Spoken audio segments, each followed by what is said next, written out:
እናጠናለን ማለት ነው። ከዛ በኋላ ደግሞ የታሪክ ክፍል የሚባል አለ።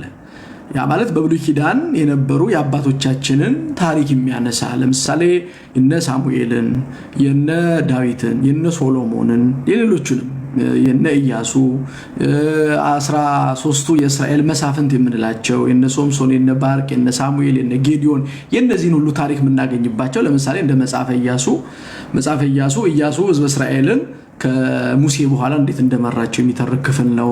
መጽሐፈ መሳፍንት ውስጥ ስንገባ የነ ሶምሶንን ታሪክ፣ መጽሐፈ ሳሙኤል ላይ ስንገባ የነ ራሱ የሳሙኤልን ታሪክ፣ የዳዊትን ታሪክ፣ የነ ንጉስ ሳኦልን ታሪክ፣ በመጽሐፈ ነገስት ስንገባ የነ ኤልያስን የነ ኤልሳን ታሪክ፣ እንዲሁ በመጽሐፈ ዜና ስንገባ በዳዊት በንግስናው ዘመን የነበረውን ታሪክ እነዚህን የምናገኘው የታሪክ ክፍል በሚባለው ውስጥ ነው ማለት ነው። የታሪክ ክፍል በሚባለው ውስጥ ነው። ስለዚህ የታሪክ ክፍል እንለዋለን ማለት ነው። እሱ ሶስተኛው የመዝሙር ክፍል የሚባለው ነው። በብሉይ ኪዳን የመዝሙር ክፍል የሚባል አለ። በተለይ የሚነሳው የመዝሙር ክፍል ተብሎ የሚነሳው የዳዊት መዝሙር ነው። የዳዊት መዝሙር ከ150 መዝሙር ማለት ነው። 150 መዝሙር ነገራችን ላይ መጽሐፍ ቅዱስ ውስጥ የሚገኝ ነው። ቤተክርስቲያናችን የዳዊትን አንደበት አድርጋ ስለምትጸልይ ዳዊት የሚባል ጸሎት አላት አይደለ? ዳዊት ይደግማሉ፣ ገሌኮ ዳዊት ይደግማሉ፣ ዳዊት ድገም፣ ዳዊት ጸልይ ይባላልና ያ ከመጽሐፍ ቅዱስ ውስጥ ወጥቶ ነው የምንጸልየው። ምንም ሳይጨምርበት ሳይቀነስበት ወጥቶ ነው የምንጸልየው ማለት ነው። የመዝሙር ክፍል ነው የሚባለው ብሉይ ኪዳን ውስጥ ነው የሚገኘው። በመጨረሻ የምናገኘው የትንቢት ክፍል ነው። የትንቢት ክፍል ነው። አሁን ኢሳይያስ፣ ኤርሚያስ፣ ዳንኤል፣ ሕዝቅኤል የምንላቸው አራቱ አቤት ነቢያትን እናገኛቸዋለን። ከዛ ደግሞ ደቂቀ ነቢያት የሚባሉት እነ ሐጌ፣ ሶፎንያስ፣ አብዱ፣ ዮናስ፣ ሚኪያስ፣ ሚልኪያስ እነዚህ ደቂቀ ነቢያት ይባላሉ።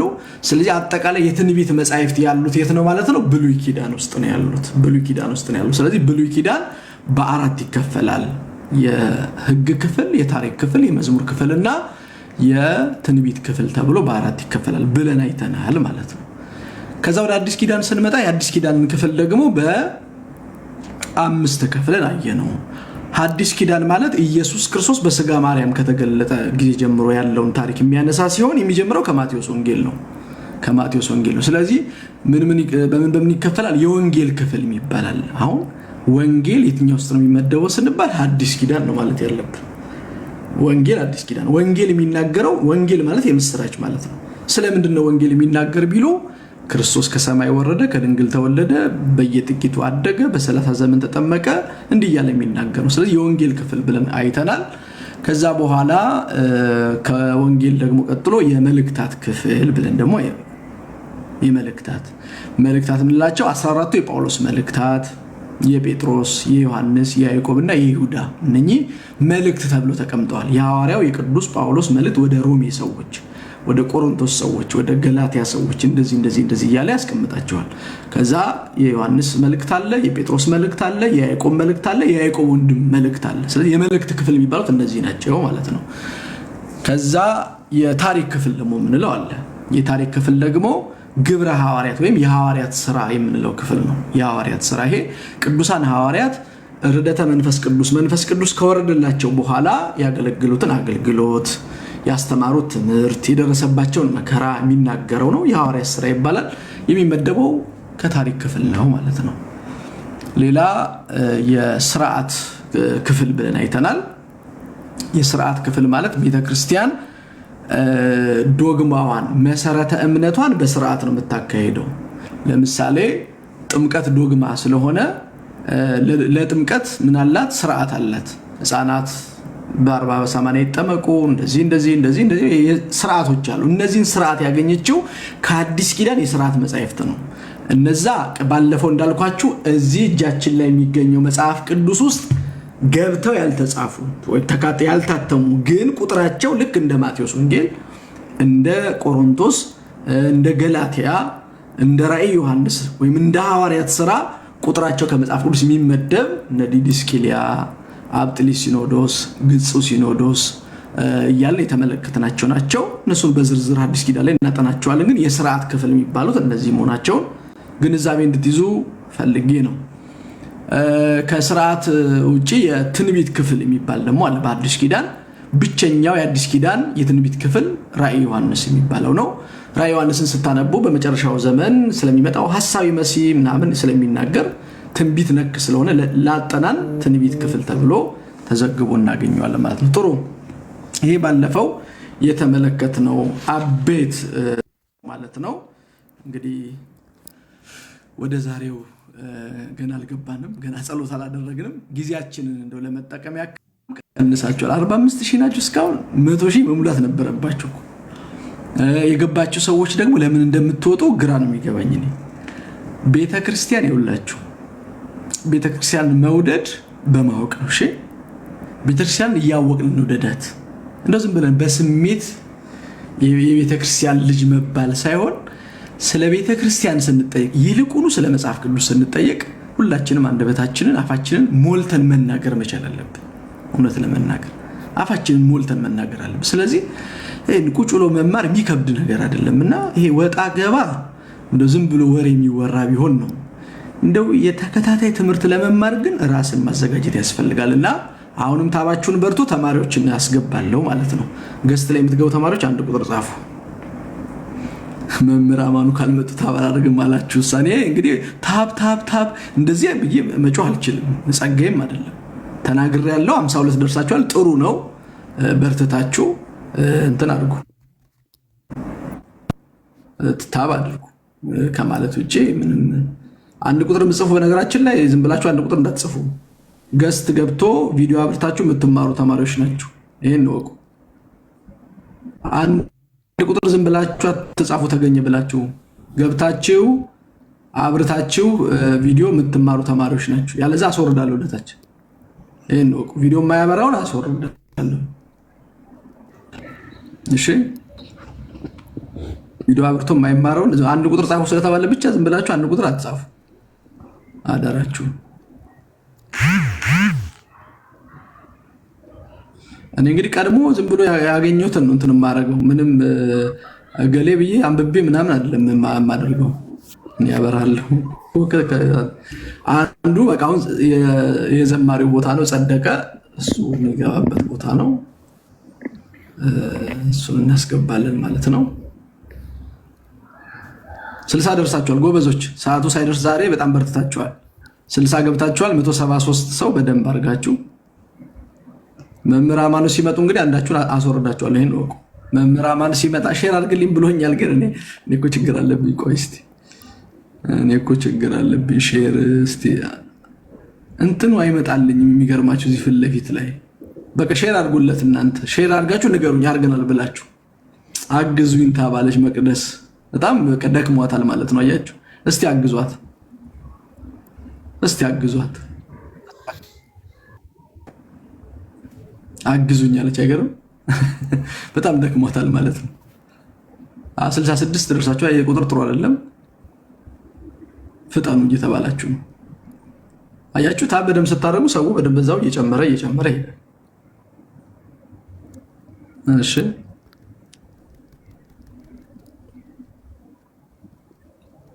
ጎበዞች፣ በጣም ጎበዝ ተማሪዎች እኮ ናችሁ እናንተ። 3 ደቂቃ ነው በጸሎት ልንጀምር። ደግሞ ክለሳችን አድርገናል። በቀጥታ ዛሬ ወደ ትምህርታችን ነው የምንሄድ። የዛሬው ትምህርት ደግሞ እንደነገርኳችሁ የዛሬው ትምህርታችን ደግሞ በጣም ወሳኝ ጠቃሚ፣ ሁሉም ጠቃሚ ነው። ግን ያው መምህር አማኑ መጥተዋል። 74 ላይ ደርሰዋል። እግዚአብሔር ሁላችንን በመንፈሳዊ በረከት ይባርከን። አሜን አሜን። በቃ ስራዬን ልቀበል ከርሶ በሉ። እሺ ኦርቶዶክሳውያን ክርስቲያኖች ቶሎ በሉ። 77.1 ላይ ነው። 77 ይሄ 100 መግባት አለበት። ታፕ ማድረግ ብቻ ነው። የቀሲስን ግንባር ታፕ አድርጉልኝ። አዎ ታፕ አድርጉልኝ። አንዴ ሁላችሁም ታፕ ምን ነው ቀሲስ እየሸፈነ ታፕ አድርጓቸው። አንዴ ቀሲስን ግንባራቸውን ታፕ ቶሎ በሉ እንዴ ገና 748 ሼር አያዋጣም። ቶሎ በሉ ሼሩን አንዴ ታቡን 100,000 እናስገባው። ሁላችሁም ታፕ። ዘማሪት ሰላም ብያለሁ። ዘማሪት እናኑ ታፕ አድርጉት አንዴ በህብረት ቶሎ በሉ ታብ አድርጉ። 100,000 እናስገባው። ታቡ 100 መግባት አለበት። 86.3 ላይ ነው ያለው። እንዲህ መሆን የለበትም። ቶሎ በሉ፣ እንተባበራ፣ እንረዳዳ፣ እንደጋገፍ። ቶሎ በሉ ታብ አድርጉት። ከዛ ደግሞ ሼሩን ትመጡና ጫን አድርጋችሁ ለብዙ ሰው ሼር ታደርጋላችሁ። ሼሩ ቢያንስ 3000 መግባት አለበት። 3 ደቂቃ ሲሉ ነው የሰማሁት። ቀሲስዬ 3 ደቂቃ ነው የምፈልገው። በ3 ደቂቃ እናስገባዋለን። አንድ የኦርቶዶክሳውያን በአንድ ላይ ታቡን 100 ይሄው ታቡ 100 ሊገባ ነው። በቃ 92 ላይ ደርሷል። 93 አሁን ሼሩን ደግሞ እናንተ ሼሩን ቶሎ በሉ ሼሩን ደግሞ ሼሩን ቶሎ ሼሩን 3000 እናስገባው። ሼሩን 3000 እናስገባው። ቶሎ በሉ አንዴ ሼሩን ለብዙ ሰው እኔም እየላኩ ነው። ሼር አድርጉት። እኔም እየላኩ ነው። ሼር አድርጉት ፕሊዝ። ሼር አድርጉት አደራችሁን። እንግዲህ ሼር ታብ ጎዳ ቶሎ በሉ። ታብ ጎዳ ነው የሚባለው።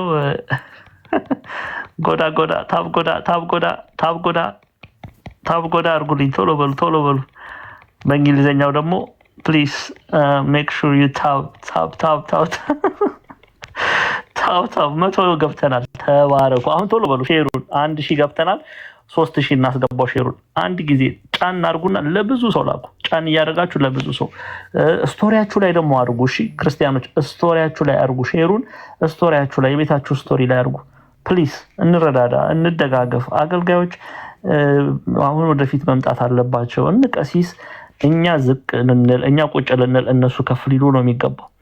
እነሱ ሊታዩ፣ እነሱ ሊደመጡ አባቶቻችን ይገባልና እባካችሁን እስቲ እንረዳዳ። ኮፒ ሊንክ አድርጉት።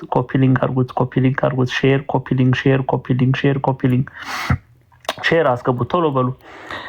1.3 አያዋጣም። ቶሎ በሉ ፕሊዝ። አው ሊዲያ እግዚአብሔር ይባርክሽ። ስቶሪያችሁ ላይ አድርጉ። ስቶሪያችሁ ላይ እኔም ስቶሪ ላይ አድርጌያለሁ። ቶሎ በሉ። የክርስቶስ እስረኛ ተማሪዎች ይመጣሉ። ቶሎ በሉ እናንተ ሼር። ኧረ ፕሊዝ ሼር አድርጉት። ቶሎ በሉ ፕሊዝ። 2000 ያስገቡት። 3000 ሳይገባ አይጀመርም በፍጹም። አንድ ጊዜ 3000 ሳንገባ አንጀምርም። 400 ተማሪ ነበር ቁጭ ብሎ ሲማር የነበረው። አሁን 200 ግማሽ የለም። እንዲያው ምን ይሻለናል? ጉድ እኮ ነው። ኧረ እባካችሁ ቶሎ በሉ። ትምህርት ብትወዱ ይሻላል። ትምህርት ይለውጣል ሰውን። ትምህርት ሰውን ይለውጣል። ስለዚህ ሼር በፍጹም አይጀምሩም። ቀሲስ ዛሬ እንዲያው ይቅርታ ያደርጉልኛል አባቴ እንደምወዶት ያውቃሉ። ግን በ3000 ሳይሆን አይጀምሩም። አንድ ጊፍት ያላችሁ ለቀሲስ ስጡ። ለቀሲስ አበባው ምንድነው የሚባለው? ሁሉን ነገር አንበሳውንም ጫካውንም ሁሉንም ነገር ለቀሲስ ስጡልኝ። አዎ ቤቱ ይጠቅማል፣ ለቤቱ ይጠቅማል። እንግዲህ የቲክቶክ ጠባይ እንደዚህ ነው። ቃል እግዚአብሔር የሚነገርበት ቤት እየሄዳችሁ ኦርቶዶክሳውያን አበረታቱ ፕሊዝ። በርቱ፣ አበረታቱ።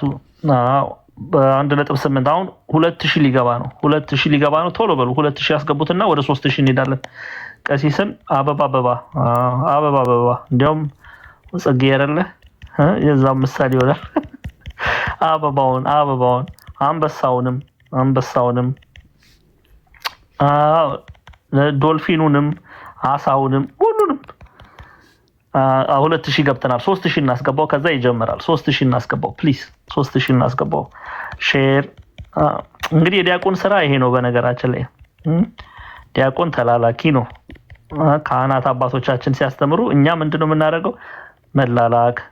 ሐዋርያቱ ሲያስተምሩ ሐዋርያት ሥራ ምዕራፍ 6 ቁጥር 5 ላይ እነዛ 7ቱ ዲያቆናት በጠረጴዛ ዙሪያ ይላላኩ ነበረ፣ ይታዘዙ ነበረ። የተሾመው ዲያቆን ለዚህ አይነት አገልግሎት ነው። በነገራችን ላይ አንዱ ዋናው አማድ የሆነው ምሳሌ ማለት ነው። ስለዚህ ይሄንን ልንተገብር ይገባል። ማስተማር ብቻ ሳይሆን ካህናቶችን መደገፍ ያስፈልጋል። አባቶቻችንን በርቱ ማለት ያስፈልጋል። እሺ 2.3 በቃ 3000 ያስገቡልኝና እስቲ አታሳፍሩኝም። እንዲያው ይኸውና ሀምብል እየመጡ ነው። ጎበዝ ሀምብልዬ 3000 ሼሩን 3000 እናስገባው። በቃ 2 ነጥብ ስንት ላይ ነው? 2.3 መቅደስ ሼር ሼር ጎዳ። በትግርኛ ሼር ምንድን ነው የሚባለው? ሼር ይበሉ ነው ብሎ የሚባለው ዲያቆስ ቀሲስ ትግርኛ ይችላል። ሼር ግበሩ አሃ አኔ ቅሩብ እዛ ረቦ ትግርኛ ሼር ግበሩ። አሁን ሼር ግበሩ ሼር ይበሉ። መቅደስ ደግሞ በመስኮት ነው እንዴ ትግርኛ የተማርሽ? ሼር ይበሉ ሼር ግበሩ ነው በርግ ሼር ግበሩ። ሊዲያ ተባረኪ። ገኒ ትስቅ ያለሽ አይደለ? ራዕይ ዮሐንስ ተማሪዎች እየመጡ ነው። ቶሎ በሉ ሼር 3000 አስገቡትና ቀሲስዬ በጸሎት ይጀምራሉ። እስከዛ ቁጥሩ ይጨምራል። እኛ ታብታብ እናደርጋለን። 2.7 ላይ ነው። አንዴ ስራ ትተን እኮ ነው እዚህ ቁጭ ያልን። እባካችሁ ተረዱ። ወደ ስራ ከመውጣቴ በፊት ቶሎ በሉ ሼሩን 3000 አስገቡልኝ። ከዛ ቀሲስዬ ይጀምሩ። ሼር አድርጉት ፕሊዝ። ኮፒ ሊንክ ሼር ስቶሪያችሁ ላይ አድርጉ። ለሰዎች ላኩ። ሲጨርሱ ደግሞ ቤታቸውን ሪፖስት አድርጉላቸው። 3000 ገብተናል፣ 100,000 አልፈናል። ቀሲስዬ ይቀጥሉ። በቃ እኔ ሚዩት አድርጌ ስራ ላይ ስለሆንኩ ሚዩት አድርጌ ይቀመጣሉ። ተማሪዎች ይመጣሉ።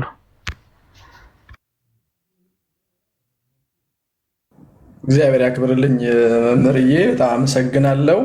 ሁላችንም እግዚአብሔር አምላክ ልቡናችንን እንዲሰበስብልን ቃሉን በልባችን ሰሌዳ ላይ እንዲጽፍልን ለጸሎት ራሳችን እናዘጋጅ። ቀነ ቃል ኪዳን ዛሬ እንግዲህ የዝማሬው መርሃ ግብር እናንተ ነው። ይህንን ጉባኤ ማለትም ደግሞ መልአኩ ቅዱስ ገብርኤል ነው። በኋላም ደግሞ ስለ ቅዱስ ገብርኤል ትዘምሩልናላችሁ። አሁን ሁላችንም ራሳችንን ለጸሎት እናዘጋጅ። በስመ አብ ወወልድ ወመንፈስ ቅዱስ አሃዱ አምላክ አሜን። በስመ አብ ወወልድ ወመንፈስ ቅዱስ አሃዱ አምላክ አሜን። በስመ አብ ወወልድ ወመንፈስ ቅዱስ አሃዱ አምላክ አሜን። አቤቱ እናመሰግንሃለን፣ አቤቱ እናከብረሃለን፣ አቤቱ እንገዛልሃለን፣ አቤቱ ቅዱስ ስምህን እናመሰግናለን። ጉልበት ሁሉ የሚሰግድልህ አቤቱ እንሰግድልሃለን። አንደበት ሁሉ ለአንተ ይገዛል። የአምላኮች አምላክ የጌቶች ጌታ የነገስታት ንጉስ አንተ ነህ። የስጋም የነፍስም ፈጣሪ አንተ ነህ። አቤቱ የሰራዊት ጌታ አምላካችን እግዚአብሔር ሆይ ሁለትም ሶስትም ሆናችሁ በምትሰባሰቡበት እኔ በመካከላችሁ እገኛለሁ ባልከው አምላካዊ ቃል መሰረት የአንተን ቃል ለመስማት በስምህ ለመባረክ በመላው ዓለም ሁነን አንተን መሀል አድርገን አንተ በመካከላችን ትገኛለህ ብለን የራቀውን አቅርበ የተሰወረውን ገልጠ እንድታስተምረን ቅዱስና መልካም ፈቃድ ይሁንልን። በፊትህ ለምስጋና ከሚቆመው ከሚያገለግልህ ወደኛ ከምትልከው ከታላቁ መልአክ ቅዱስ ገብርኤል ረድኤት በረከት ሁላችንን እንድታሳትፈን ቅዱስ ፈቃድ ይሁንልን። እናንተ ስትጸልዩ እንዲህ ብላችሁ ጸልዩ ብሎ እንዳስተማረን እንዲህ ብለን ስምን እንጠራለን። አባታችን ሆይ በሰማያት የምትኖር ስምህ ይቀደስ፣ መንግስትህ ትምጣ፣ ፈቃድህ በሰማይ እንደሆነች እንዲሁም በምድር ትሁን። የዕለት እንጀራችንን ስጠን ዛሬ፣ በደላችንን ሁሉ ይቅር በል እኛም የበደሉንን ይቅር እንድንል። አቤቱ ወደ ፈተና አታግባን ከክፉ ሁሉ አድነን እንጂ መንግስት ያንተ ናትና ኃይል፣ ክብር፣ ምስጋና ለዘላለሙ አሜን። እመቤታችን ቅድስት ድንግል ማርያም ሆይ በመልአኩ በቅዱስ ገብርኤል ሰላምታ ሰላም እንልሻለን። በሐሳብሽ ድንግል ነሽ፣ በስጋሽም ድንግል ነሽ። አሸናፊ እግዚአብሔር እናት ሆይ ሰላምታ ላንቺ ይገባሻል። ከሴቶች ሁሉ ተለይተሽ አንቺ የተባረክሽ ነሽ፣ የማኅፀንሽ ፍሬ የተባረከ ነው። ጸጋን ክብርን የተመላሽ ቅድስት ሆይ ደስ ይበልሽ፣ ልዑል እግዚአብሔር ከአንቺ ጋር ነውና ከተወደደው ልጅሽ ከጌታችን ከመድኃኒታችን ከኢየሱስ ክርስቶስ ዘንድ ይቅርታን ምሕረትን ለምኝልን ኃጢአታችንን ይቅር ይለን ዘንድ ለዘላለሙ አሜን። ጌታችን አምላካችን መድኃኒታችን ኢየሱስ ክርስቶስ የካህናት አለቃ ኃጢአትን ይቅር የሚል ለአባቶቻችን ለሐዋርያት ስልጣነ ክህነት የሰጣቸው ከልጅነት እስከ እውቀት የሰራችሁትን ኃጢአት ይቅር ይበላችሁ። በዚህ የተሰበሰባችሁ አባቶች፣ ወንድሞች፣ እናቶች፣ እህቶች ከሰራችሁት ኃጢአት ሁላችሁንም እግዚአብሔር አምላክ ይቅር ይበላችሁ። እኔንም እናንተንም ለርስተ መንግሥተ ሰማያት የበቃን የተዘጋጀን እንዲያደርገን እግዚኦ መሐረነ ክርስቶስ እንበል 12 ጊዜ። እግዚኦ መሐረነ ክርስቶስ፣ እግዚኦ መሐረነ ክርስቶስ፣ እግዚኦ መሐረነ ክርስቶስ፣ እግዚኦ መሐረነ ክርስቶስ፣ እግዚኦ መሐረነ ክርስቶስ። ስለ እናቱ ስለ እናታችን ስለ ድንግል ማርያም ብሎ ይቅር እንዲለን በእንተ እግዝእትነ ማርያም መሐረነ ክርስቶስ እንበል። በእንተ እግዝእትነ ማርያም እንተ እግዝእትነ ማርያም መሐረነ ክርስቶስ። ጌታዬ አምላኬ መድኃኒቴ ኢየሱስ ክርስቶስ ሆይ የኔንም የወገኖችንም ኃጢአት ይቅር በል። እያወቅን በድፍረት ደግሞ ሳናውቅ በስተት ከተሰራ ኃጢአት ባይሰራ ኃጢአት እግዚአብሔር ይፍታ። እግዚአብሔር ሁላችሁንም በመንፈሳዊ በረከት ይባርካችሁ። ለእኔ ተናጋሪ አንደበት፣ ለእናንተ ሰሚ ጆሮ፣ አስተዋይ ልቡና ያድልን ያድላችሁ። መልካም። እግዚአብሔር አምላካችን በጉባኤያችን መካከል እንዲገኝ ስሙን በጸሎት ጠርተናል። እናምናለን። እግዚአብሔር ከኛ ጋር ነው። የጉባኤያችን መክፈቻ የሆነውን ይህንን ጉባኤ ባርክልን ጌታችን። ሰላም ስጠን፣ ፍቅርን ስጠን ዛሬ ለሁላችን የሚለውን ዝማሬ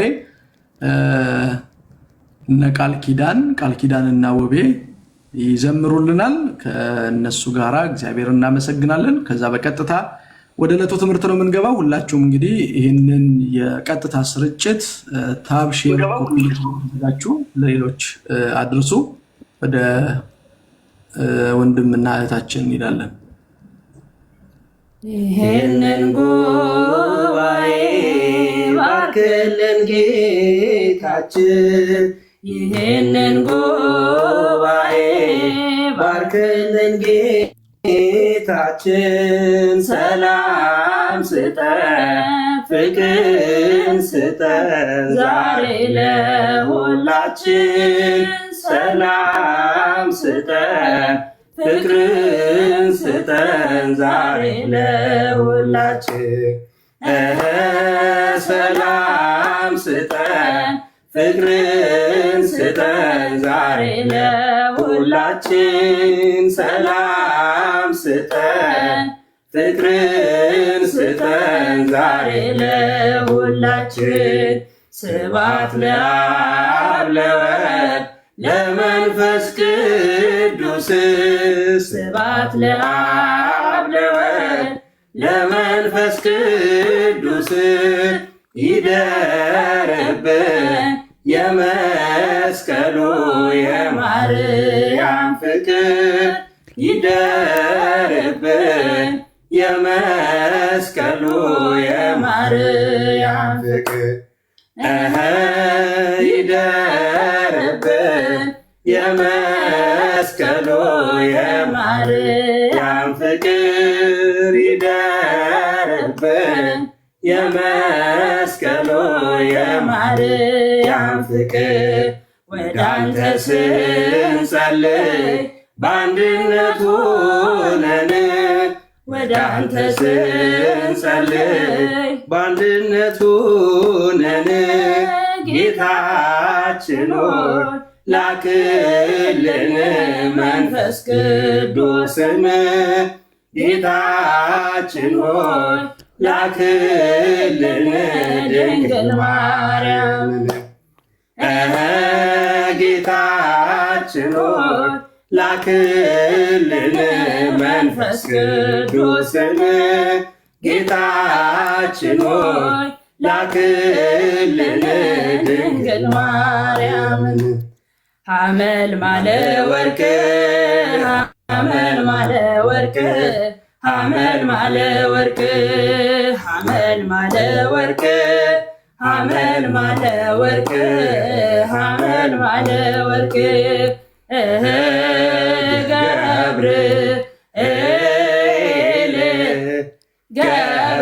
ገብርኤል ልብሱ ዘመብረቅ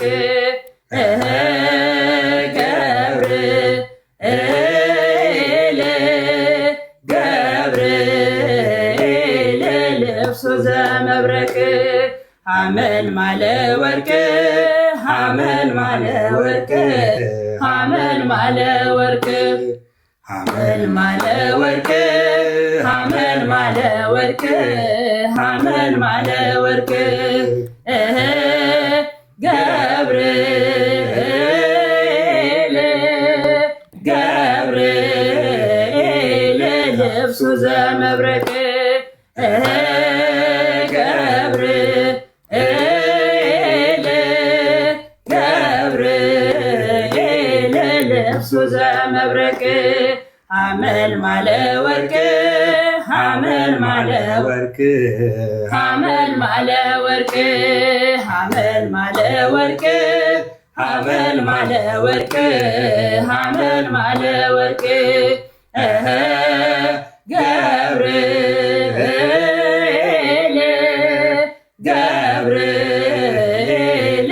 ልብሱ ዘመብረቅ ገብርኤል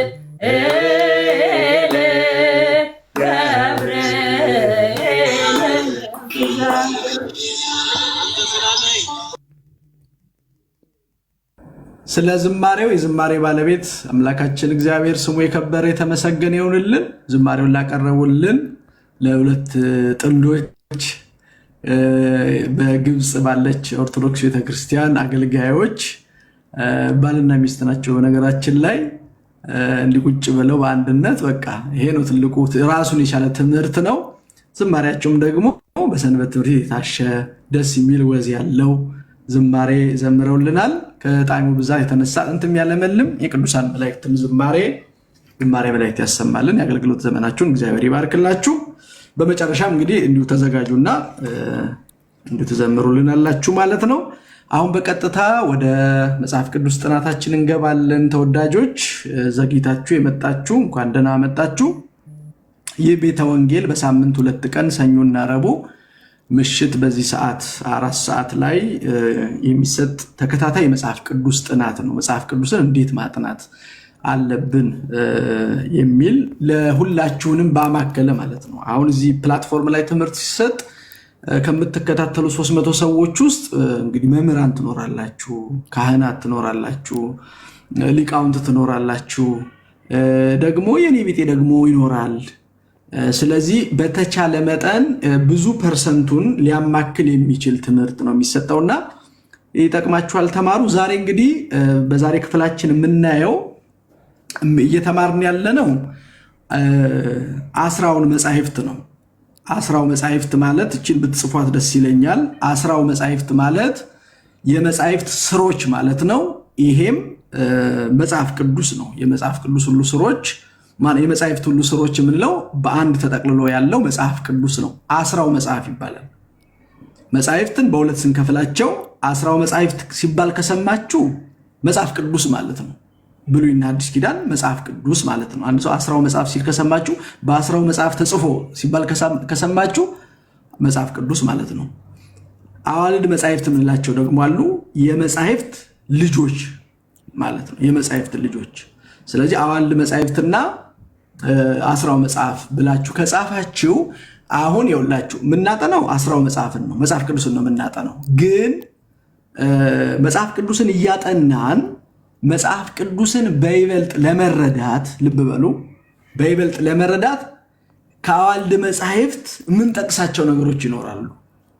ለምሳሌ አሁን አንድ ሰው ኤሌመንተሪ ሲማር ወይም ሃይስኩል ሲማር ለምሳሌ የ8ኛ ክፍል ተማሪ ነው እንበልና ለትምህርቱ የሚጠቅመውን ማቴማቲክስ መጽሐፍ፣ ኬሚስትሪ መጽሐፍ፣ ፊዚክስ መጽሐፍ ይሰጠዋል።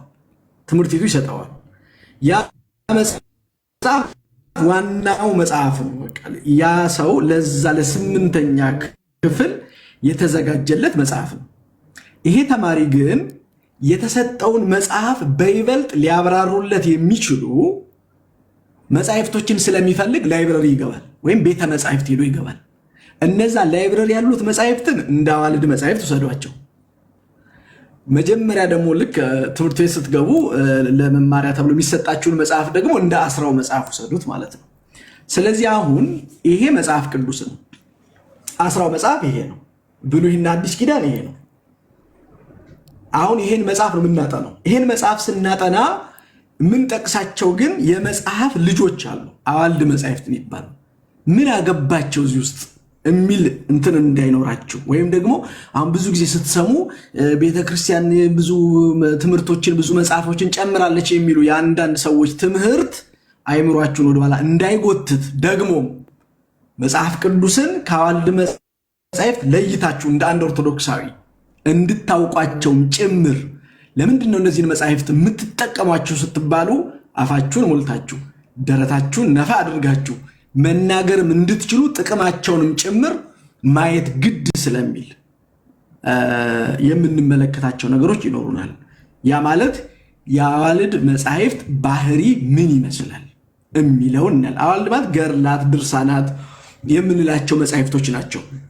ገርላት፣ ድርሳናት፣ የተአምር መጻሕፍት ሃይማኖተ አበው የጸሎት መጻሕፍቶቻችን የቅዳሴውን ጨምሮ ሌሎቹ እነዚህ በቤተክርስቲያን የአንድምታ ትርጓሚዎቻችን እነዚህ ሁሉ የመጽሐፍ ልጆች ነው የሚባሉት።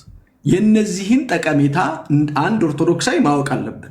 ካወቅን አጠቃቀሙንም እንዴት መጠቀም እንዳለብን በደንብ እንረዳለን ማለት ነው። ምክንያቱም አሁን አንድ ሰው ሂድና መጽሐፍ ቅዱስ አምጣ ሲባል አንዳንድ ሰው ድርሳነ ሚካኤል ይዞ ይመጣል፣ ድርሳነ ገብርኤል ይዞ ይመጣል፣ ገድለ ተክለ ሃይማኖት ይዞ ይመጣል፣ የጸሎት መጽሐፍ መዝገበ ጸሎት ይዞ ይመጣል።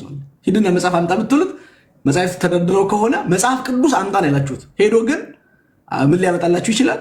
መዝገበ ጸሎት ሊያመጣላችሁ ይችላል። ስለዚህ መጽሐፍ ቅዱስንና ይሄ ብሉይና ሐዲስ የምንለው አስራው መጽሐፍ ምንለውንና አዋልድ የምንላቸውን መጽሐፍት አንድ ሰው በደንብ ለይቶ ማወቅ መቻል ስላለበት እሱን አጥርተን እናያለን። የአዋልድ መጽሐፍት ባህሪ ምን ይመስላል? ባህሪያቸው እነኚህ ገድላት፣ ድርሳናት የሚባሉት መጽሐፍት ባህሪ ያላቸው የራሳቸው እነዚህን ባህሪያት እናያለን። የመጀመሪያው ትልቁ ስራቸው አስራው መጽሐፍትን ወይም ደግሞ መጽሐፍ ቅዱስን መተርጎም ነው። አስራው መጽሐፍ ስል በቃ መጽሐፍ ቅዱስ እያልኩ እንደሆነ ይግባችሁ። እነዛን መተርጎም ነው፣ መጽሐፍ ቅዱስን መተርጎም ነው የመጀመሪያ ዓላማቸው። አሁንም በምሳሌ እናያለን። ለምሳሌ የአንድምታ ትርጓሜ የምንላቸው አሉ። አሁን የማቴዎስ አንድምታ ትርጓሜ፣ የማርቆስ አንድምታ ትርጓሜ፣ በብሉይ ኪዳን ደግሞ ስንመጣ የዘፍጥረት አንድምታ ትርጓሜ አለ፣ የትንቢተ ኢሳይያስ አንድምታ ትርጓሜ አለ፣ የቅዱስ ጳውሎስ 14ቱ መልእክታት አንድምታ ትርጓሜ አለ። አሁን ምን እያልኩኝ ነው? በደንብ ግልጽ ይሆንላችሁ። መጽሐፍ ቅዱስ የምናጠናው እንዲሁ ዝም ብሎ በንባብ አይደለም፣ በንባብና በትርጉም ነው የምናጠናው መጽሐፍ ቅዱስ። ይሄን ደግሞ የተማርነው ከጌታችን ከኢየሱስ ክርስቶስ ነው። አሁን አንዳንዶች ምን መተርጎም ያስፈልጋል ካሏችሁ ከኢየሱስ ጋር ይጣሉ። ሐዋርያት ቅዱሳት መጻሕፍትን የተማሩት በትርጓሜ ነው። እየተረጎመ እየነገራቸው አይምሯቸውን እየከፈተላቸው ነው ያስተማራቸው። ቤተ ክርስቲያን ደግሞ የክርስቶስ ናት። ከእርሱ እንደተማረች ነው የምታስተምረው። ስለዚህ ትርጓሜ ግድ ያስፈልጋል። ለምሳሌ እዚህ የሉቃስ ወንጌል ላይ ስትመለከቱ እንዲህ የሚል ቃል ታገኛላችሁ። የቅዱስ ሉቃስ ወንጌል 24ኛው ምዕራፍ ቁጥር 27 ላይ ስትደርሱ ለኤማሁስ መንገደኞች፣ ልብ በሉ፣ ለኤማሁስ መንገደኞች እኛ ክርስቶስ ስለኛ ሁላችን መከራ በተቀበለ ሰዓት ከኢየሩሳሌም ተነስተው ወደ ኤማሁስ ሲጓዙ የነበሩ ሰዎችን ጌታችን ኢየሱስ ክርስቶስ ሞትን ድል አድርጎ ተነስቶ በመንገዳቸው ተገናኝቷቸው ነበር እና እነሱ በኢየሩሳሌም ስለተደረገው ነገር እያወሩ ሲሉ አብሯቸው ይጓዝ ነበረ። ከዛ በኋላ እዚህ ቁጥር 27 ላይ ሲደርስ ምን ይላል?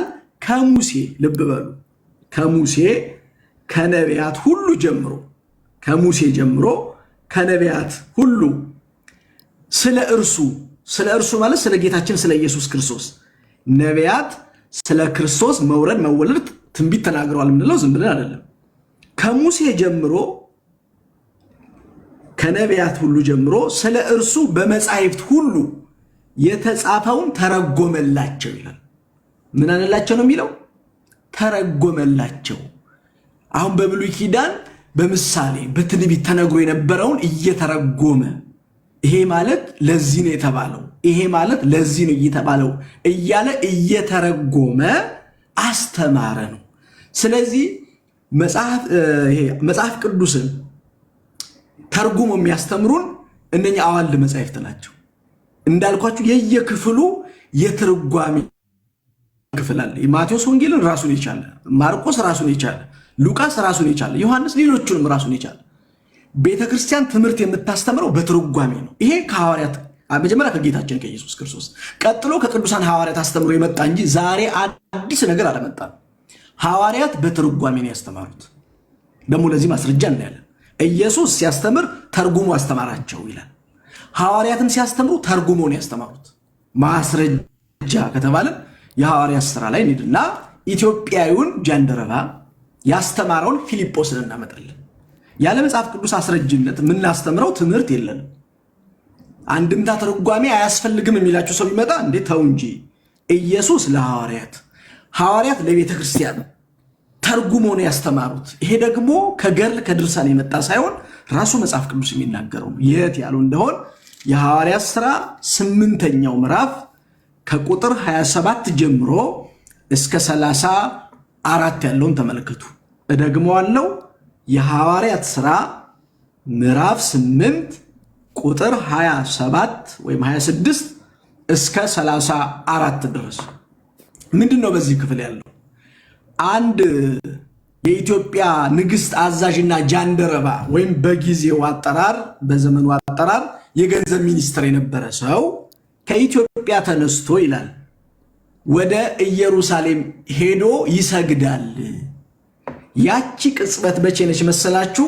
ክርስቶስ ሞትን ድል አድርጎ ተነስቶ አርጎ ለቅዱሳን ሐዋርያት መንፈስ ቅዱስን ልኮ ቅዱሳን ሐዋርያት በኢየሩሳሌም ወንጌል የሚያስተምሩበት ወቅት ነው። ወቅቱ ገና ሐዋርያት ወደ ዓለም እንኳን ገና አልተበተኑም። እዛው በኢየሩሳሌም አውራጃ በሚያስተምሩበት ሰዓት ፊልጶስ የተባለው አንዱ ወደዚህ ሰው ወይም ደግሞ ወደ ኢትዮጵያዊ ጃንደረባ እንዲሄድ የጌታ መልአክ አዘዘው። ምንድነው የሚለው? የጌታ መልአክ ፊልጶስን ተነስና በደቡብ በኩል ከኢየሩሳሌም ወደ ጋዛ ወደሚያወርደው ምድረ በዳ ወደ ሆነው መንገድ ሂድ አለው። ተነስቶ ሄደ። ኢትዮጵያዊውን ጃንደረባ አገኘው። ምን ሲያረግ አገኘው ስንል የኢሳይያስን መጽሐፍ ሲያነብ። ልብ በሉ፣ የኢሳይያስ መጽሐፍ ከየት ነው የሚመደበው? ከብሉይ ኪዳን። የኢሳይያስ መጽሐፍ ከምንድን ነው የሚመደበው? ከመጽሐፍ ቅዱስ። ከዛ አገኘውና ይሄ ሰው እንግዲህ የኢሳይያስን መጽሐፍ ያነባል። በዛም ጊዜ መጻሕፍት እንግዲህ ወደኛ ሀገር ቋንቋ አልተተረጎሙም። ወይም ደግሞ በወቅቱ የኢሳይያስ መጽሐፍ የተጻፈበትን ቋንቋ ያውቃል ማለት ነው። ስለዚህ እያነበበ እያለ መጣና ፊልጶስ አጠገቡ እንዲቀመጥ ፍቀድልኝ አለው። ፈቀደለት። አንድ ጥያቄ ነው የጠየቀው። የምታነበውን ታስተውላለህ አለው። እቺ ጥያቄዋ በእውኑ የምታነበውን ታስተውላለህ አለው። ጃንደረባውን መልሶ የሚመራኝ ሳይኖር እንዴት ይቻለኛል አለ ይላል።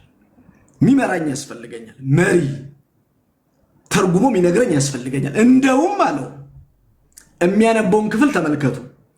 ትንቢተ ኢሳይያስ ምዕራፍ 53 ቁጥር 3 ነው የሚያነበው። ምን ይላል መሰላችሁ ክፍሉ? እንደ በግ ወደ መታረድ ተነዳ፣ የበግ ጠቦት በሸላቶቹ ፊት ዝም እንደሚል እንዲሁ አፉን አልከፈተም የሚል ቃል ነው። አሁን ይሄ ካልተተረጎመ ስለማ እንዴት እንደተነገረ ማወቅ አይቻልም። በቃ በግ ነው ብለህ ነው የምትወስደው። መጻሕፍት ትርጓሜ ያስፈልጋቸዋል ያለው ለዚህ ነው። ልቡናችሁን ሰብስባችሁ ተማሩ። ምናልባት ከስር ሌላ ኮመንት እየጻፉ የሚያስቸግሩ ካሉ ሞዴሬተሮች ሚውት እንዳይጽፉ አድርጓቸው። ምክንያቱም የትምህርት ሰዓታችሁን ይሻሙባቸዋል። ተልከው ነው የሚመጡት። አሁን ሪፖርት ያደርጋሉ፣ ብዙ ነገር ነው የሚያደርጉት። እናንተ ጠንክራችሁ ኮፒ ሊንክ እያደረጋችሁ እንደንትና ተዋቸውና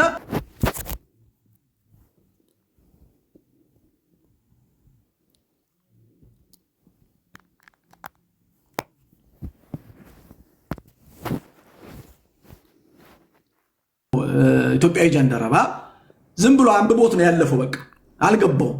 ከዛ ጠየቀው ፊልጶስን፣ ይህ ስለማን ነው ነብዩ የሚናገረው? ስለ ራሱ ነው ወይስ ስለ ሌላ ነው አለው። ምን ይላል? ጃንደረባው ለፊልጶስ መልሶ እባክህ ነብዩ ይህንን ስለማን ይናገራል? ስለ ራሱ ነውን ወይስ ስለ ሌላ አለው። ፊልጶስም አፉን ከፈተ። ከዚህ መጽሐፍ ጀምሮ ስለ ኢየሱስ ወንጌልን ሰበከለት። በመንገድ ሲሄዱ ወደ ውሃ ደረሱ። ጃንደረባው እነሆ እንዳልጠመቅ ምን ይከለክለኛል አለው። ና ውረድና ተጠመቅ አለው ይላል። አሁን ምን ልላችሁ ነው? በቤተ ክርስቲያናችን አዋልድ መጻሕፍት ከምላቸው የትርጓሜ መጻሕፍቶች አሉ። የማቴዎስ አንድምታ ትርጓሜ የሚባል አለ። የጳውሎስ አንድምታ ትርጓሜ የሚባል አለ። ከየት የመጣ ነው ቢሏችሁ፣ እንዴ ሐዋርያት እኮ ወንጌልን በትርጓሜ ነው ያስተማሩት። ለነቢያት ትንቢትን ገለጠ፣ ለሐዋርያት ወንጌልን ገለጠላቸው። ለሊቃውንት አባቶቻችን ደግሞ ነቢያትና ሐዋርያት የተናገሩትን አስማምተው ለኛ የሚያስረዱበትን ጥበብ ለነ አትናቴዎስ ለነ ቄርሎስ ሌሎችም ቅዱሳን መጻሕፍተ መተርጉማን ለሆኑ አባቶቻችን ገለጠላቸው። ስለዚህ አዋልድ መጻሕፍት እንደ ተራ የሚታዩ መጻሕፍት ሳይሆኑ 10 መጽሐፍ ቅዱስን ተርጉመው የሚያብራሩልን ስለሆኑ በቤተክርስቲያን እንጠቀምባቸዋለን ማለት ነው። እንደውም ብዙ ነገር ማንሳት ይቻላል። ለምሳሌ አንድ ልጨምርላችሁ። ጌታችን በማቴዎስ ወንጌል 25ኛው ምዕራፍ ላይ አንድ ምሳሌ መስሎ አስተምሯል። መንግስተ ሰማያት 10 ቆነጃጅትን መብራት የያዙ 10 ቆነጃጅትን ትመስላለች አለና 5ቱ ልባሞች 5ቱ ሰነፎች ናቸው ካለ በኋላ ሙሽራው መጣ ሲባል ሰነፎቹ ዘይት ሊገዙ ወደ ገበያ ሄዱ፣ ልባሞቹ ደግሞ መብራታቸውን ይዘው ሙሽራውን ተከትለው ገቡ የሚል ቃል አለ። አሁን ይሄ እንግዲህ በቁም የተነገረ ነው። ማን ነው ሙሽራው? ምንድነው መብራት? ቆነጃጅት ምንድን ናቸው? ሰነፍና ልባም ለምን ተባሉ? ይህን የሚተረጉመው ማን ነው? አንድምታ ተርጓሚ ነው። አያችሁ፣ ሙሽራ የተባለው ክርስቶስ ነው። ሰነፎች የተባሉ መብራት ሃይማኖት ብቻ ያላቸው ናቸው። መብራት ሃይማኖት አላቸው፣ ዘይት ምግባር የላቸው። ልባም የተባሉት ደግሞ ሃይማኖት፣ መብራት፣ ዘይት ምግባር ይዘው ሙሽራው ክርስቶስን የሚጠብቁ ምዕመናንን የሚወክሉ ናቸው ብላ ቤተክርስቲያን ተርጉማ ታስተምራለች። እንዲህ የመሰለ ወርቅ ትርጓሜ ያለባቸው ናቸው አዋልድ መጻሕፍት። አውጥተን አንጥላቸውም። አያችሁ፣ ሰይጣን በርትቶ ይሰራል። አሁን ከሰሞኑን ገድለ መጥምቀ መለኮት ብለው በመጥምቁ ስም የነበረው ገድል ሳይሆን በራሳቸው ያዘጋጁትን ቤተክርስቲያን እንዳይሰራጭ አገደች ሲባል የፋነኑ ሰዎች አሉ፣ ደስ ያላቸው ሰዎች አሉ። በቃ ቤተክርስቲያን ነገ ታምረ ማርያምን ገድለ ተክለ ሃይማኖት አውጥታ ልጥል ነው። አትጥልም። ስራውስ የሚገባ ይሄ ሌሎችን መጻሕፍት እንደሚያጣሙ ተጣሙ የገባ ነገር ካለ በህትመት ምክንያት መንጥራ ታወጣለች። ሌላውን ግን ይዘ ነው የምትቀጥለው። ምክንያቱም ቤተክርስቲያን እዚህ የደረሰችው በእነኚህ መጻሕፍት ነው። መጽሐፍ ቅዱስን እየተረጎመች ለምዕመናን እያስተማረች ማለት ነው። ስለዚህ የመጀመሪያው አዋልድ መጻሕፍት ባህሪያቸው ምንድነው ከተባላችሁ 10 መጽሐፍን መተርጎም ነው። መጽሐፍ ቅዱስን መተርጎም ነው። ይህን ታስረዳላችሁ። ሁለተኛ የአዋልድ መጻሕፍት ገድላት፣ ድርሳናት፣ የትርጓሜ ምናምን የምንላቸው መጻሕፍቶች ምንድነው ጥቅማቸው ወይም ባህሪያቸው ምንድነው? ባህሪያቸው ላይ እናተኩር። ባህሪው ምንድነው ከተባለ በትምህርት የተሰጠው፣ ልብ በሉ፣ በትምህርት የተሰጠውን በሰው ህይወት ውስጥ ማሳየት ነው። በቃል የተነገረውን በተግባር ማሳየት ማለት ነው። ወንጌል እንዲህ አድርጉ እያለች ትናገራለች።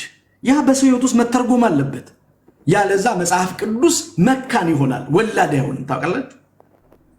አሁን ለምሳሌ ስለ ጽድቅ የሚሰደዱ ብፁዓን ናቸው ይላል። ስለ ጽድቅ የተሰደዱ ሰዎች አሉ። እየተግባባን ነው። ልበ ንጹሐን ብፁዓን ናቸው እግዚአብሔርን ያዩታል ይላል መጽሐፍ። ልባቸው ንጹህ አድርገው እግዚአብሔርን ያዩ ሰዎች አሉ። እነዚህን ያዩ ሰዎችን ታሪክ በቤተ ክርስቲያን ተጽፈው እናገኛቸዋለን። አያችሁ፣ በወንጌል የተነገረ በሰው ህይወት ውስጥ ተተግብሮ እናያቸዋለን። ለምሳሌ ቀልል አድርገን ብናይ የማቴዎስ ወንጌል ምዕራፍ 17 ቁጥር 20 ላይ አንድ ቃል እናገኛለን። ጌታችን ኢየሱስ ክርስቶስ የእምነትን ታላቅነት በተናገረበት አንቀጽ ላይ የሰናፍጭ ቅንጣት ታክል እምነት ቢኖራችሁ አለ ጌታችን ኢየሱስ ክርስቶስ። ለስም አጠራሩ ክብር ምስጋና ይግባውና የሰናፍጭ ቅንጣት ታክል እምነት ቢኖራችሁ ይህን ተራራ ከዚህ ተነስተ ወደዛ እለፍ ብትሉት ይሆንላችኋል አለ ነው የሚለው ጌታ። ይሄ የወንጌል ቃል ነው። ይሄ መለኮታዊ የኢየሱስ ክርስቶስ ቃል ነው። ሰው እምነትን ገንዘብ ካደረገ ተራራን ማፍለስ ይችላል። በቃ አለቅ። ተራራን ነው የምላችሁ። እንግዲህ ተራራን የሚያክል ነገር እንደው ተራራን አሁን ቴክኖሎጂ እንኳን ምናልባት መናድ ይችላል እንጂ በቴክኖሎጂ ተራራን እንኳን አንስቶ ሌላ ቦታ ማድረግ አይቻልም። ተራራ ሜዳ ማድረግ ይችላል። አፍርሶ ሜዳ ሊያደርግ ይችላል። ቴክኖሎጂ በዲማሚት ምናምን ማፈንዳት ይችላል። ሸለቆን ሞልቶ ደልዳላ ሜዳ ማድረግ ይቻላል በቴክኖሎጂ። በእምነት ግን ተራራን ማፍለስ ይቻላል አለ ጌታ። በቃ እና ይኸውላችሁ በአንድ ወቅት በቤተክርስቲያን ታሪክ በመጽሐፍ ቅዱስ የማያምኑ ሰዎች ተነሱና ክርስቲያኖችን ማጥመድ ፈለጉ። ክርስቲያኖችን የሚያጠምዱበት ነገር ሲፈልጉ ለምን መጻሕፍቶቻቸውን አንመረምርም አሉ። ዛሬ እኮ ግራ የተጋባ ነው እኮ ይሄ ነው። በወንጌል ለመዳን ሳይሆን ኦርቶዶክሳውያንን ለመጣል መጽሐፍ ቅዱስ የሚያነቡ ሰዎች አሉ። ጥቅስ አጣመው ሰውን ከሃይማኖት ለማስወጣት መጽሐፍ ቅዱስ የሚያነቡ ሰዎች አሉ። ዘመዶቻችን ጋር ብትሄዱ መጽሐፋቸውን ትተው ነው የምላችሁ ቁጭ ብለው ገጽ በገጽ መጽሐፍ ቅዱስ ማንበብ የጀመሩ ሰዎች አሉ። ለህይወት አይደለም የሚያነቡት። ኦርቶዶክሳውያንን ክርስቲያኖችን በምን እናጥምዳቸው ብለው ይሄ በዚህ ዘመን የተጀመረ አይደለም። እና ቁጭ ብለው ሲያገላብጡ የማቴዎስ ወንጌል ቅድም ያልኳቸው 17:20 ያገኙት የሰናፍጭ ቅንጣት ታክል እምነት ቢኖራችሁ ይህን ተራራ ከዚህ ተነስተው ወደዛ ለፍ ይሆንላችኋል ይላል። አይ ጥሩ አሉና መጡና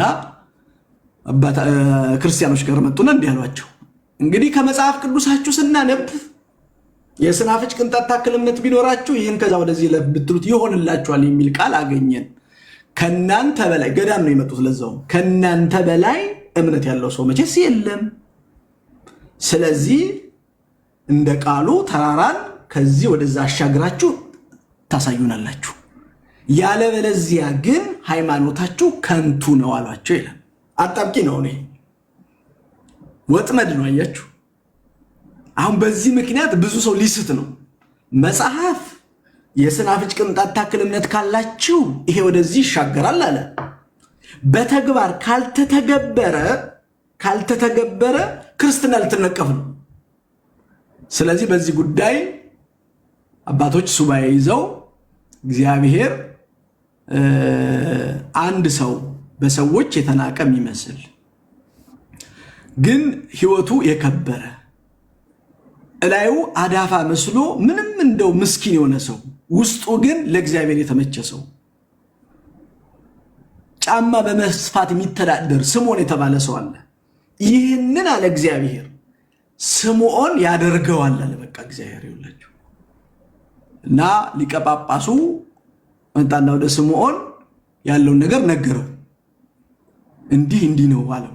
የእግዚአብሔር መልእክት ስለሆነ መልካም እሺ ህዝቡን ሰብስብ፣ ከዛ ጸሎት እናደርጋለን፣ እኔ በመካከላችሁ ከኋላ ሆናለሁኝ፣ እግዚአብሔር ስራውን ይሰራል አለ። እንዲህ ነው ክርስትና። እኔና እናንተ የሌለንን ለማሳየት መከራ እናያለን።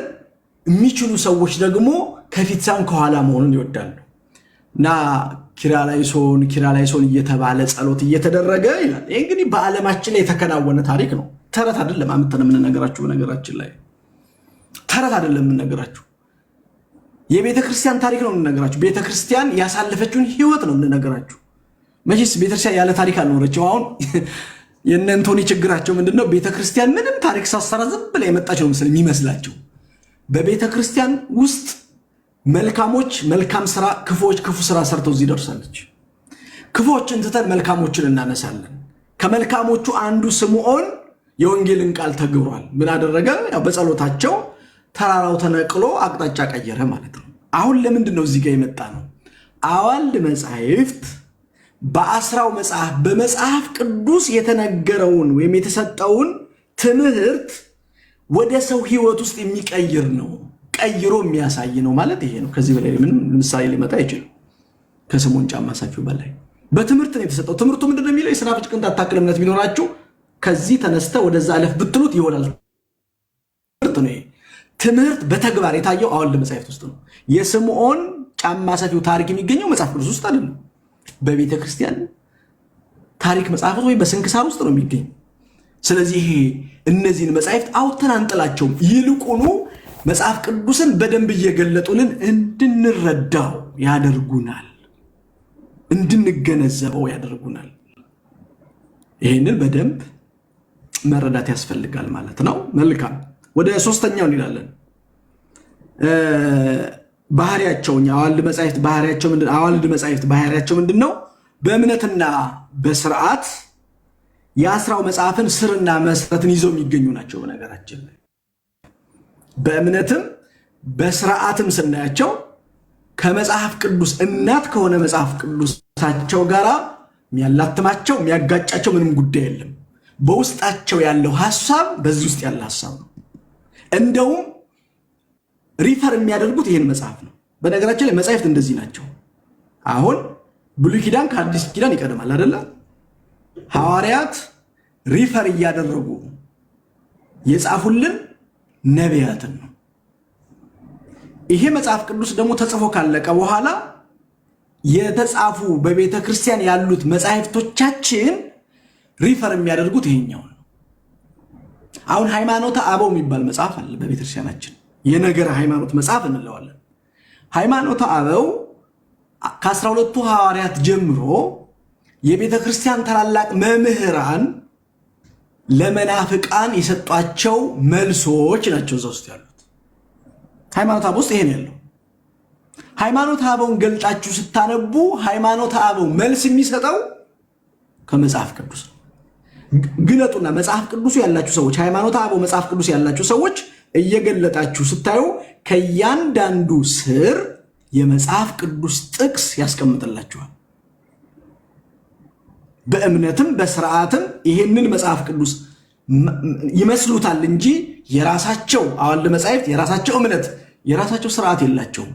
እንደውም እጸጽ ቢገኝባቸው የሚመዘኑት ራሱ በእናት መጽሐፍ በዚህኛው ይሄ ነው የሚመዝናቸው። የሚከብሩትም ወይም ደግሞ ስህተት ነው ወይም ስህተት አይደለም የሚባሉት ራሱ እነዛ በዚህ መጽሐፍ መሰረት ነው።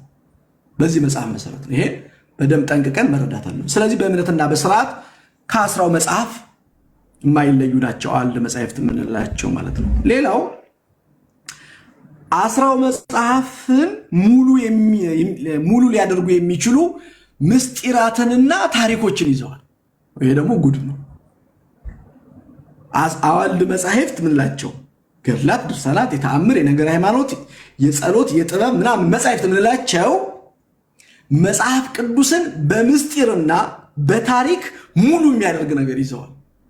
እንዳይጋጭባችሁ እንዴ መጽሐፍ ቅዱስ በራሱ ሙሉ አይደለም እንዴ ብትሉኝ፣ መጽሐፍ ቅዱሱ ራሱ በዚህ ውስጥ ያልተጻፈ በራሱ ውስጥ ያልተጻፈ ከሌሎች የተወሰደ ነገር እንዳለው ራሱ መጽሐፍ ቅዱሱ ይነግረናል። ነጋሪው ራሱ መጽሐፍ ነው። መጽሐፍ ቅዱሱ ራሱ ነጋሪ። አሁን አስቀድሞ ከትውፊት ይወሰድና ኋላ በመጽሐፍ ይጻፋል ማለት እንዳይጋጭባችሁ እንዴ መጽሐፍ ቅዱስ የሚወስድ ከሆነማ አዋልድ መጻሕፍት ቀድመው ተጽፈዋል ማለት ነው የሚል ጥርጥር ውስጥ እንዳትገቡ። በትውፊት በውርስ በቅብብል በቃል ነበር የሚነገሩት እነዛ። ኋላ ግን በመጽሐፍ ተጽፈዋል። ወደ ትውልድ የሚሻገረው በመጽሐፍ ስለሆነ አሁን እናያለን። በአስረጂ ነው የምናየው። የሉቃስ ወንጌል ላይ እንገባለን።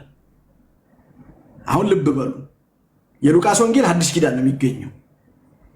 የሉቃስ ወንጌል ምዕራፍ 2 ቁጥር 25 ላይ ስትገቡ አንድ ታሪክ ታገኛላችሁ። በደንብ እየተከታተላችሁ የሉቃስ ወንጌል ምዕራፍ 2 ቁጥር 25 ላይ ኢየሱስ በ40 ቀኑ በሙሴ ሕግ ከተገዘረ በኋላ መስዋዕት ሊያቀርቡ እናቱ ድንግል ማርያም ካሳዳጊው ከዮሴፍ ጋር አቅፋው ይዛ ወደ ኢየሩሳሌም ቤተ መቅደስ ይዛ ወጣች ይላል ሉቃስ። በሙሴ ሕግ ብሎ ዘሌዋውያንን ጠቅሶ መጽሐፍ ቅዱስ ውስጥ ስላለ ችግር የለውም። ወደ ኢየሩሳሌም መስዋዕት ለማቅረብ መስዋዕት ይዞ መውጣት መጽሐፍ ቅዱሳዊ ነው። ዘሌዋውያን በደንብ ይናገራል። ከዛ ሲወጡ አንድ ሰው አገኙ። ያ ሰው አረጋዊ የሆነ ስሙ ስምዖን የሚባል ሰው ነው። ሉቃስ ስለዚህ ሰው እንዲህ ብሎ ተናገረ። እቺን በደንብ አድርጋችሁ መከታተል ይጠበቅባችኋል እንዲገባችሁ። ሉቃስ 2:25 እነሆ በኢየሩሳሌም፣ ተናጋሪው ሉቃስ ነው። በኢየሩሳሌም ስምዖን የሚባል ሰው ነበር አለ። ጥሩ። ይህ ሰው አለ የእስራኤልን መጽናናት ይጠባበቅ ነበር። ጥሩ። ጻድቅና ትጉ ነበር። መልካም።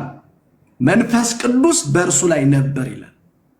በስምዖን ላይ በጌታ የተቀባውን ሳያይ ሞትን እንዳያይ በመንፈስ ቅዱስ ተረድቶ ነበረ።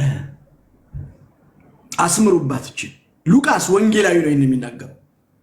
ስምዖን የተባለ አንድ ሰው በኢየሩሳሌም ነበር አለ። እሺ ይህ ሰው ትጉና ጻድቅ ነው አለ። መልካም በጌታ የተቀባውን ያ ማለት ክርስቶስን በዓይኑ ሳያይ እንደማይሞት በመንፈስ ቅዱስ ተረድቶ ነበረ። መንፈስ ቅዱስ ቃል ገብቶለታል። ክርስቶስ በስጋ ተወልዶ ሳታየው ሞትን አትሞትም ብሎ ባጭሩ። እናመሰግናለን ቅዱስ ሉቃስ። ይህን ትምህርት ከወዴት አመጣኸው ነው። አሁን ለምሳሌ ማቴዎስ ጋር እንሂድና የማቴዎስ ወንጌል ምዕራፍ 1 ቁጥር 21 ላይ እንዲህ የሚል ቃል እናገኛለን። ማነው ቁጥር 23 ላይ እነሆ ድንግል ትጸንሳለች፣ ልጅም ትወልዳለች፣ ስሙን አማኑኤል ይሉታል የተባለው ይፈጸም ዘንድ ይህ ሁሉ ሆነ ይላል።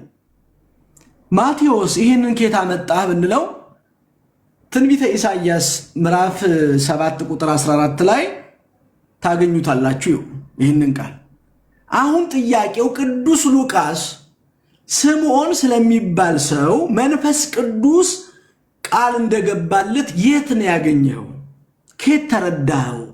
ኬት አመጣኸው ብለን ብንጠይቅ አሁን ሌሎቹን ብንጠይቃቸው በቃ ይሄ ያልተጻፈ እንዲህ ነው የሚሏቸው። ቀለል አድርገው በቃ ይሄ ያልተጻፈ መለፈው ያልተጻፈ ምን ታነባለን ነው የሚሏችሁ። እኛ ደግሞ ችግር የለብን፣ የምስጢር ችግር የለብን፣ የታሪክ ችግር የለብን። እግዚአብሔር ይመስገን ቤተክርስቲያን ሙሉ ስንዱን በቤት ናት። ቅዱስ ሉቃስ ስለ ስምዖን ታሪክ በትውፊት ያውቃል። በዛን ጊዜ በትውፊት ነበር የነበረ፣ አሁን በመጽሐፍ አለ። ትውፊት ነው በውርስ በቅብብል መጥቶ ኋላ መሀል ላይ እንዳይቀር በመጻሕፍት እየተጻፉ ለትውልድ የሚሻገሩ በአፍ ከሆነ የሆነ ሰዓት ላይ ይቆማል። ምንድነው? 70 ሊቃውንት የሚባሉ መጻሕፍተ ብሉያትን ከዕብራይስጥ ቋንቋ ወደ ጽር የተረጎሙ ሰዎች አሉ። ከዕብራይስጥ ወደ ጽር ወደ ግሪክ ቋንቋ ሲተረጉሙ እነኚህ በንጉስ በጥሊሞስ ዘመነ መንግስት ቅድመ ልደተ ክርስቶስ ነው የማወራችሁ። ቅድመ ልደተ ክርስቶስ በስጋ ማርያም ከመወለዱ በፊት በጥሊሞስ የሚባል ንጉስ ነበር ይላል የቤተክርስቲያን ታሪክ። በጥሊሞስ በዘመኑ አንድ ስራ መስራት ፈለገ፣ መጻሕፍትን ከቋንቋ ወደ ቋንቋ ማስተርጎም። ስለዚህ ሊቃውንት ሰበሰበ፣ 70 ሊቃውንትን ሰበሰበና መጻሕፍተ ብሉያትን አደላቸው። ስምዖን የተባለው ሰው የኢሳይያስ ክፍል ደረሰው። እየተረጎመ 7:14 ላይ ሲደርስ ወናሁ ድንግል ትጸንስ የሚለው ላይ ሲደርስ ድንግልማ አትጸንስም፣ በቃ ድንግል ከጸነሰች ድንግል ነው አይደለም፣ ስለዚህ ሴት ነው የምትጸንሰው ብሎ ጻፈ። ደክሞት ነበር፣ አረፍ አለ። ሲነሳ የጌታ መልአክ መጥቶ ሴት የሚለውን ድንግል ብሎ ቀየሩበታል። ለሶስተኛ ጊዜ እንዲህ አደረገ። በሶስተኛው ይህንን በዓይንህ ሳታይ አትሞትም ተብሎ በመንፈስ ቅዱስ ተረዳ የተባለው ይህንን ነው። በዓይንህ ታያለህ፣ በዓይኖች ታያለህ ተብሎ ተነገረው። ስለዚህ ይህ ሰው ሞትን ሳይሞት 500 ዓመት ነው በነገራችን ላይ ኖረው። ልክ ጌታችን ከድንግል ማርያም ተወልዶ በቅፏ አቅፋ ወደ ኢየሩሳሌም ስትወጣ መንፈስ ቅዱስ ቀስቅሶት ነው ከተኛበት ላይ ወደ ኢየሩሳሌም ያወጣው በኃይልና በብርታት። ከዛ እኮ ለዚህ ነው ምን አለቀ ይሄ ሰው ሲናገር አቀፈውና ጌታ ሆይ አሁን እንደ ቃልህ ባሪያህን ታሰናብተዋለህ፣ ዓይኖቼ በሰዎች ሁሉ ፊት ያዘጋጀኸውን ማዳንን ተመልክተዋል።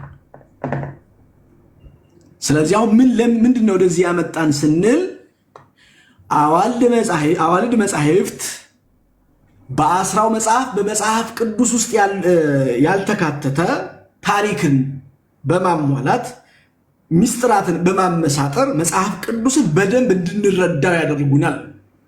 ያ ነገር የለም፣ በደንብ እንድንረዳው። እንደዚህ ብዙ ነገሮች አሉ።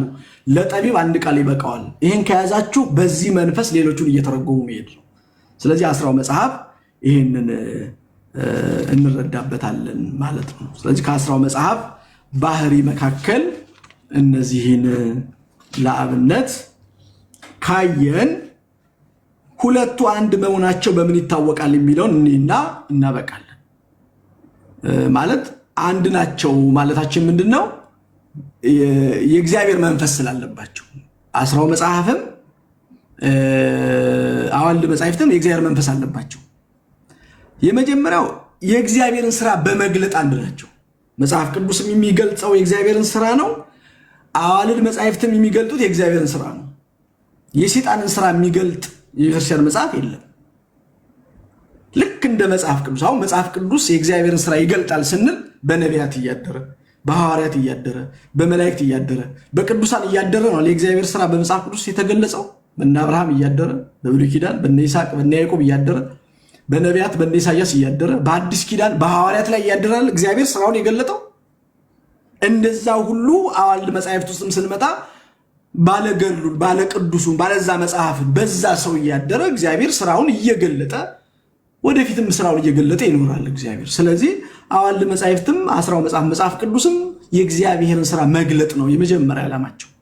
ሌላ ተልእኮም የላቸውም። በነገራችን በዚህም አለ በዋይም በኤክስም ተካሄደ ማዕከሉ ነገር እግዚአብሔርን መናገር ነው። ይሄን መያዝ ነው። ሁለተኛ በጣም የሚገርመው ለህሊና የሚከብዱ በእምነት ብቻ የምንረዳቸውን ድርጊቶች መግለጥ ነው። ትልቁ ደግሞ ልባላችሁ በህሊና ለህሊና የሚከብድ ግን በእምነት የምንረዳቸው ነገሮች አሉ አይደል? እነዛን በደንብ መግለጥ የምን ስራ ነው ካልን የሁለቱም የአዋልድ መጻሕፍትም የመጽሐፍ ቅዱስም ስራ ነው። ለምሳሌ ለአእምሮም ይከብድ ስንል ባለፈው ለምሳሌ ምሳሌ አድርገን ያየነው የበለዓም አህያ ተናገረች የሚለው ታሪክ አንዳንድ ሰው መጽሐፍ ቅዱስ ውስጥ ያለ አይመስለው መሰለኝ። እንደውም ጴጥሮስ ሲናገር ምን ይላል መሰላችሁ? የነብዩን እብደት ይላል የነብዩ እብደት የታገተው በአህያ እንደሆነ ይነግረናል። እዚህ የቅዱስ ጴጥሮስን መልእክት ስናነብ የነብዩን እብደት በአህያ ቃል ነው እንዲስተካከል ያደረገው። ምክንያቱም ያ በለዓም የተባለ ሰው አቅሉን ስቶ ነበር። ያልተባለውን ወይም ማድረግ የሌለበትን ለማድረግ ተነስቶ ነበር። ታሪኩን የምታገኙት በኦሪት ዘኍልቍ ምዕራፍ 22 ላይ ነው። በለዓም ሀብተ መርገም የተሰጠው ነው። የረገመው እርጉም ነው፣ የመረቀው ምሩቅ ነው። በቃ እግዚአብሔር ጸጋ ሲሰጥ እንደዚህ ነው። ሲመርቀው ይመረቃል፣ ከረገመው ይረገማል። እና በአንድ ወቅት መጡና እስራኤልን እርገምልን አሉት። አይሆንም፣ እግዚአብሔር የመረቀውን እኔ ልረግም አልችልም አላቸው። ደጋግመው መልእክት ሲልኩበት በመጨረሻ እግዚአብሔር መልአኩን ላከና ሂድ አብረሃቸው፣ ግን እኔ የምልህን ነው የምታደርገው አለው። ነገር ግን በለዓም መንገዱን አቅንቶ ተነስቶ በሐሳቡ ግን ወርቅና ብር ተቀብሎ እስራኤልን የመርገም ሐሳብ ስለነበረው እግዚአብሔር አምላክ መልአክ ላከ። ያ መልአክ ሲገለጥ በለዓም በዓይኖቹ አላየም። ዘኍልቍ 22 ላይ ነው ታሪኩ ያለው። በዓይኖቹ ማየት አልቻለም። በዚህ ሰዓት አህያይቱ የእግዚአብሔር መልአክ ስላየች ይላል ወደኋላ ሸሸች ነው። አብዝቶ ደበደባት ይላል። ከዛ በኋላ እግዚአብሔር የአህያይቱን አፍ ከፈተ። በጣም የሚገርመው ለምን ትደበድበኛለህ አለችው።